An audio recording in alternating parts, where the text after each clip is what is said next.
It's only South Africa. Terrible things are happening in South Africa. The leadership is doing some terrible things, horrible things. So that's under investigation right now. We'll make a determination.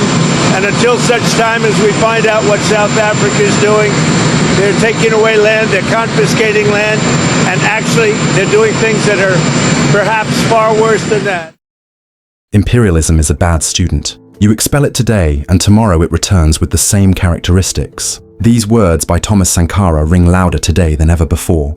Recently, the US ambassador to South Africa made a bold claim that South Africa is supplying arms to Russia without offering any solid proof. Ruben E. Brigitte II, on May 11, 2023, during a press conference in Pretoria, Ambassador Brigitte stated that the US government was confident that weapons and ammunition were loaded onto a Russian cargo ship, the Lady R, at the Simonstown Naval Base near Cape Town in December 2022. He described this alleged action as fundamentally unacceptable and asserted that it contradicted South Africa's professed neutrality in the Ukraine conflict. Not long after, under Donald Trump's presidency, the narrative shifted again. Trump suggested that certain groups in South Africa, specifically white farmers, were being mistreated, a statement that conveniently ignored South Africa's deep-rooted economic inequality, where a white minority still controls the majority of the land, capital, and industries. So what's really going on? Why is South Africa suddenly under such scrutiny? Could it be because the nation dared to challenge Israel at the International Court of Justice? Once again, we see the old game at play. When white supremacy feels threatened, the propaganda machine fires up, discrediting, isolating, and punishing any voice that dares to rise against it. The classic example of when you fight with a puppy, the mother will come, dog will come with all she has. South Africa committed 2 crimes. 1, taking Israel to international court. 2, talking about taking their land back and give it to landless black South Africans.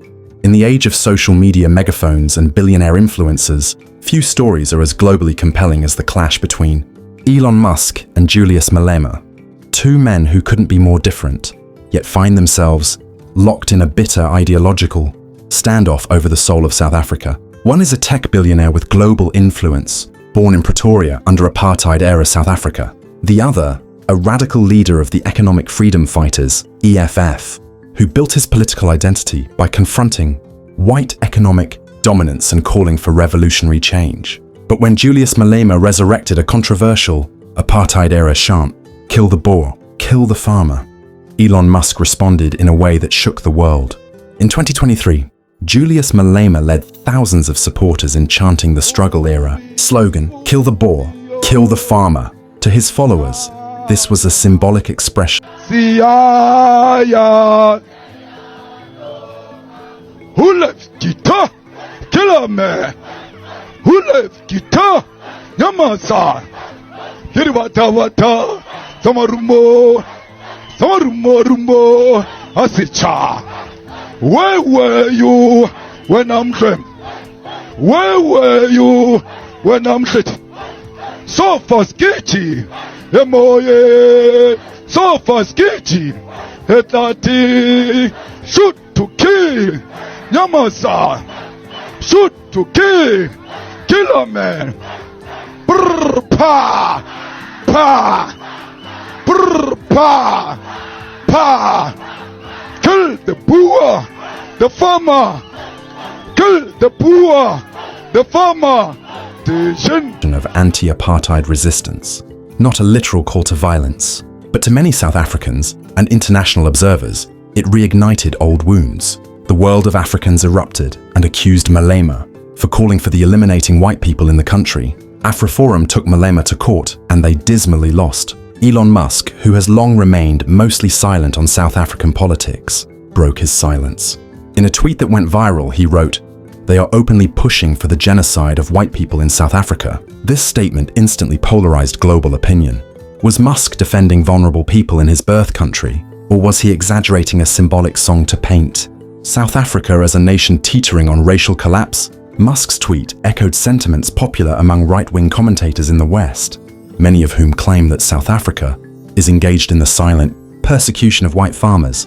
However, South African crime statistics show that violence is widespread and not uniquely targeted at one race group. The government and civil society organizations have repeatedly stated that farm attacks are driven by crime, not race.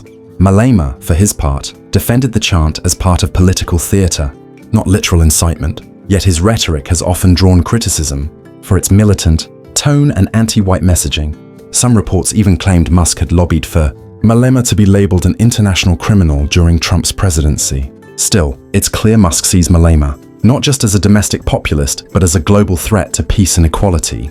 The feud between Musk and the South African government didn't end there. In 2023, Musk's satellite internet company, Starlink, tried to expand into South Africa, but South African laws require companies like Starlink to partner with Black, economic empowerment, compliant firms, part of efforts to reverse apartheid-era inequalities.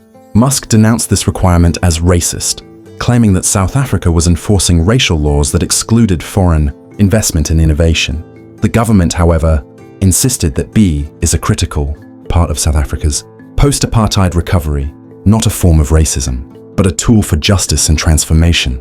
As you can see, most of things leveled against South Africa. Government and left-wing politicians like Malema are just lies meant to build a narrative that will be used to come against South Africa and all left-wing politicians and government. Africans must be wise enough to ring the bell, set the record straight so that Western propaganda must be dismissed as lies they are. Everything Africans choose to stand for their rights. And what is right, they will be marked, painted black, and isolated.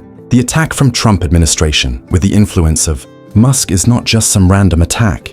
It is a well-structured plan to make South Africa another Zimbabwe. It's unfortunate the lie will be packaged so nice that ordinary Africans will be told we are sanctioning you and withdrawing credits and loans to punish corrupt politicians and government that doesn't support human rights. Wise up, Africa, and see what this really is. South Africa is now marked, and Africans must come together, stand against this systematic onslaught. BEE is a South African law that must be observed by anyone who want to do business in that country. This issue of making Africa a begging and always being threatened with weaponized aids and loans is now sickening. Africa must unite so as to face bullies as one bloc with one voice. Till I see you again, I, the African president, I love you. Take care of your loved ones.